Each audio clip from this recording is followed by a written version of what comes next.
Hello everyone, welcome back to my channel. তো অনেকদিন পরে কিন্তু একটা রেসিপি ভিডিও নিয়ে চলে আসলাম। তো দেখো, আমি কিন্তু এখানে পেঁয়াজ কুচি নিয়েছি আর কেটে নিয়েছি আলু।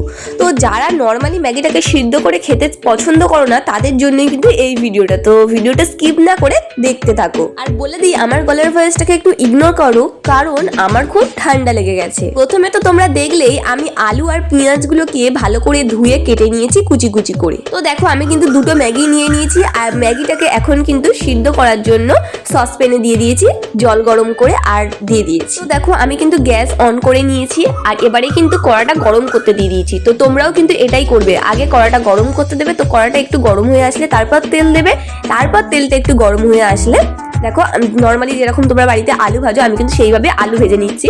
তো সেটা তো আর বলতে লাগবে না যে কিভাবে আলু ভাজবে, তো তোমরা সবাই জানো। তো নর্মালি তোমরা যেরকম বাড়িতে আলু ভাজো সেরকম ভাবে আলু ভেজে নেবে। তো দেখো, আমি কিন্তু একদম আলু ভেজে নিয়েছি আর আমি একটু কড়া কড়া আলু খেতে পছন্দ করি, তো আমি সেইভাবেই কিন্তু আলুটা ভেজে নিয়েছি। আমি বলতে চাইলাম, অনেকে আছে যারা আলুটা একটু চুঙে গেলে খেতে পছন্দ করে না, তো আমি সেটা খেতে পছন্দ করি, তাই কিন্তু আমি এইভাবে ভেজে নিয়েছি পরিমাণ মতো তেল, লবণ আর হলুদ দিয়ে।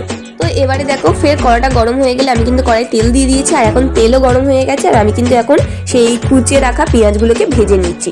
তো কুচিয়ে রাখা পেঁয়াজগুলোকে একটু ভেজে নেবে তোমরা।